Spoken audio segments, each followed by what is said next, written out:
Right, some new information about a developmentally disabled man beaten to death after a housemate attacked him with a frying pan in El Cajon. This is the second violent incident coming to light this week involving residents of transitional housing. 10 News reporter John Horn dug into why neighborhood concerns are going unanswered. Karen McCarthy tells me as far as she knew, her son lived in the home for months without incident until he was attacked this morning. But the people who live in this neighborhood paint a very different picture. You know, a little bickering about, was it my piece of pie or your piece of pie, you know, stupid stuff. Karen McCarthy says that was about the extent of her son's conflicts at this transitional home on El Cajon's Naranca Avenue.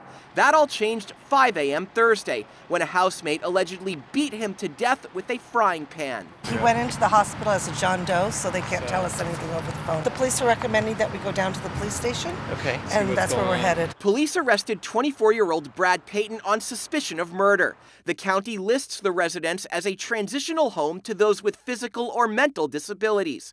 But multiple neighbors described serious issues. I'm terrified. One woman says the home's residents are often out in the morning's wee hours, disturbing peace and quiet. They come out screaming at each other at 2 or 3 in the morning. They'll just sit in the driveway and start screaming at whoever drives by, walks by. El Cajon Mayor Bill Wells tells me the city can't do much beyond simple code enforcement. He says state law gives the homes the right to establish.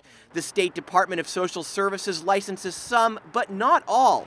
And this one in El Cajon is not in the state's database. It was my understanding that there was a house manager here, but I called this morning and I spoke to him just recently and he was at work. And it's like, well, how can you be the house manager if you're at work? Meanwhile, having a state license requires 24-hour supervision. John Horn, 10 News.